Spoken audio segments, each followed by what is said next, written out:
سیدہ کو علی نے قبر میں اتارا. کتنا مشکل تھا. اور وہ بی بی کہ جسے اللہ نے رحمت للعالمین کی رحمت بنایا ہے اور وہ کسی کے لیے اتنی غضبناک ہو کہ کہے کہ یاد رکھو جب تک میں زندہ رہوں گی تم دونوں کا نام لے کر تمہیں بد دعا دوں گی, دونوں کا نام لے کر بد دعا دوں گی. کیا گزری ہو. تو کیا زہرا کا کوئی ذاتی کام تھا؟ نہیں. رونا زہرا کا یہ تھا کہ میرے بابا کی نشانیوں کو مٹایا گیا. مومنات, جب کوئی وصیت کرتا ہے نا تو جس عزیز کے پاس وہ وصیت ہوتی ہے نا, اگر خصوصاً خاص اپنے ہاتھ سے لکھی ہو تو وہ تحریر اس کے لیے بڑی معنی رکھتی ہے. اور خصوصاً بیٹیوں کا جو رشتہ ہے نا, آہستہ آہستہ گفتگو کریں گے کہ زہرا ایک بیوی کے طور پر میری بیوی کیسی تھی, ماں کیسی تھی, مالکن کیسی تھی, شہزادی کیسی تھی. اجازت دیجئے کہ 2 جملے بس اس جملوں کے ساتھ ختم کر دوں کہ وہ ایسی بیٹی تھی کہ جس کے پاس بابا کی ایک نشانی ہاتھ کی تحریر موجود تھی. اور ہاتھ سے رسول نے خیبر سے واپسی پر جس وقت فتح کا تحفہ ملا تو رسول نے کہا کہ علی قلم اور کاغذ لاؤ, اور لا کر کہا کہ میں محمد ابن عبداللہ ابن عبد المطلب اپنے اس ہدیے کو اپنی بیٹی کو اپنی ہی زندگی میں ہدیہ کر رہا ہوں, فاطمہ کے نام کر رہا ہوں. تو بھئی یہاں تو وراثت کی بات ہی نہیں تھی. رسول نے اپنی ہی زندگی میں فاطمہ کو اپنی تحفتاً یہ جائیداد عطا کی تھی. تو مومنات, یہ وہ رقہ تھا جو جناب زہرا کے پاس سینے سے لگا رہتا تھا, جسے میری بی بی صبح و شام چومتی تھی. یہاں تک کہ جس وقت یہ حکم ہوا نا کہ بھائی فدق کو قبضہ کر لیا گیا ہے, فدق لے لیا گیا ہے, تو میری بی بی کے پاس جب بہت سارے مزارے آئے نا مومنات, بہت سارے غریب آئے, یتیم آئے, بیوائیں آئے دروازہ زہرا پر, اور آ کر کہا بی بی آپ کے بابا کے جانے کے بعد ہم سے ہمارا حق چھین لیا گیا. ارے کون کہتا ہے کہ زہرا حق اپنا لینے گئی تھی؟ ہائے زادارو, جب بہت سارے مظلوموں نے آ کر زہرا کے دروازے پر دستک دی نا, میری بی بی نے کہا یا علی آپ نہ جائیے. ہائے زادارو, زہرا نے 4 چادریں اپنے سر پر اوڑی.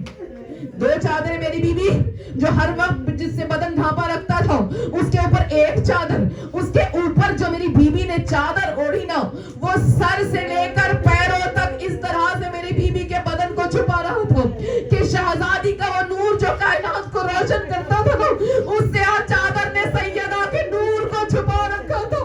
اب جو چلنے کی تیاری ہوئی, میرا دل کہتا ہے کہ تیرے زہرا کانپ رہا ہوگا کہ جو کبھی دن کے نکلنے سے پہلے مباہلہ میں نکلی تھی, جو بابا کے قدموں پہ قدم رکھ کر گئی تھی, آج وہ بی بی صحابیوں کے مجمع میں جا رہی ہے. بس عزادارو, 4 سیاہ چادر جسے میں نے آپ سے کہا نور زہرا کو میری بی بی نے چھپا رکھا تھا, اب جو چلی نا, چاروں طرف کنیزوں کا جھرمٹ ہے.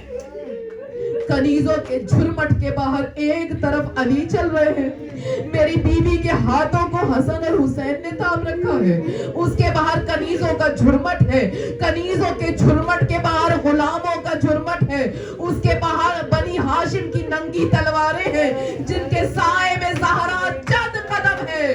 در زہرا سے مسجد نبوی کوئی زیادہ مومنات میلوں دور نہیں ہے, قدموں کا فاصلہ ہے.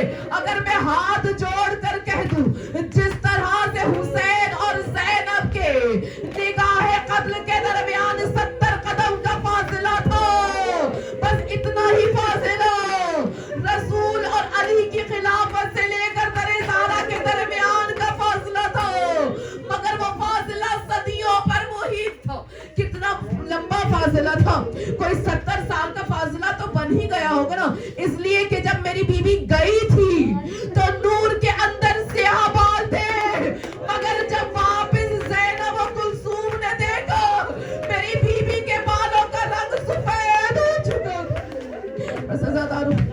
علی کی زوجہ حسنین کی ماں اپنے سینے سے لگا کر بابا کا آخری رکا لے کر چلی.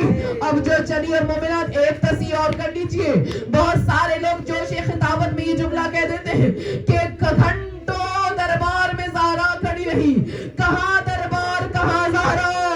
پانچواں امام کہہ رہا اے لوگوں جس وقت میری دادی جناب زہرا دربار میں آئی تھی نا, سب سے پہلے جب کناتیں لگائی گئی, ایک پردے کے پیچھے ایک کرسی رکھی گئی, اس پر آ کر میری دادی اس کرسی پر جلوہ افروز ہوئی اور تاریخ نے ایک جملہ کہا کہ جس وقت جناب زہرا دربار میں آئی نا, دربار اس لیے کہا جاتا ہے مسجد نبوی کا اس لیے کہ وہ خلافت نہیں دربار تھا. بس عزادارو اس وقت تاریخ کے جملے ہیں کہ جناب زہرا نے اپنے جملے نہیں ادا کی مگر سب سے پہلے ایک آہ سرد بھری. تاریخ کے جملے ہیں کہ جس وقت جناب زہرا نے ایک آہ بھری, پورا مجمع مسلمانوں کا اس طرح سے رو رہا تھا کہ در و دیوار سے رونے کی آوازیں بلند ہوتی تھی. یہاں تک کہ جس وقت میری بیوی نے ایک لمبا اور انتہائی فصیح و بلیغ خطبہ دیا نا, ہائے عزادارو کیا سمجھا رہی ہے میری بیوی؟ اللہ کی وحدانیت سمجھا رہی ہے, رسول کی رسالت سمجھا رہی ہے, نہیں یہ بتا رہی ہے کہ جب تم نے لا الہ الا اللہ پڑھ لیا, محمد الرسول اللہ پڑھ لیا, تو علی ولی اللہ کو حذف کیسے کر بن. بس مجلس تمام ہو گئی کیونکہ مغرب قریب ہے.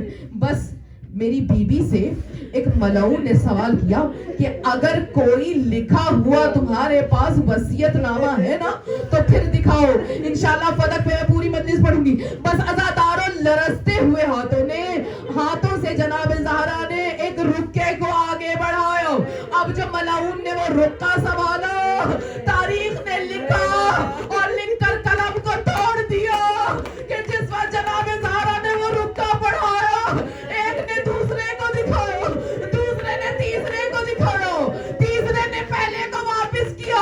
اب جو اس رکے کے ٹکڑے ٹکڑے کر کے ہوا میں لہرا دیے.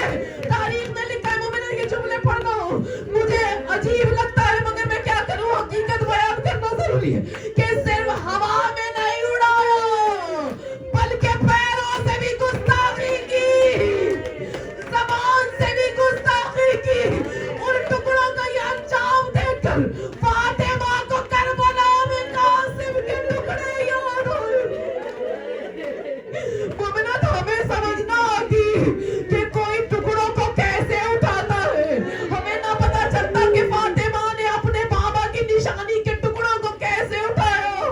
ہائے ہمیں کربلا میں حسین نے بتایا کہ جب بھائی کے نشانی کے ٹکڑوں کو بکھرا ہوا دیکھا, جیسے حسین نے کہا نا کہ عباس ابا کا دامن بچھاؤ, ایسے ٹکڑوں کو اٹھایا جس طرح ماں نے دربار میں اٹھایا تھا. مگر یاد رکھیں دربار میں ٹکڑے تو اٹھا لیے جناب زہرا نے, مگر اب جو ٹکڑوں کو اپنے سینے سے لگا کے چادر کے دامن میں اٹھا کر میری بیوی کھڑی ہوئی نا, تاریخ نے لکھا ہے معصوم کا فرمان زہرا سے کھڑا نہ ہوا گیا.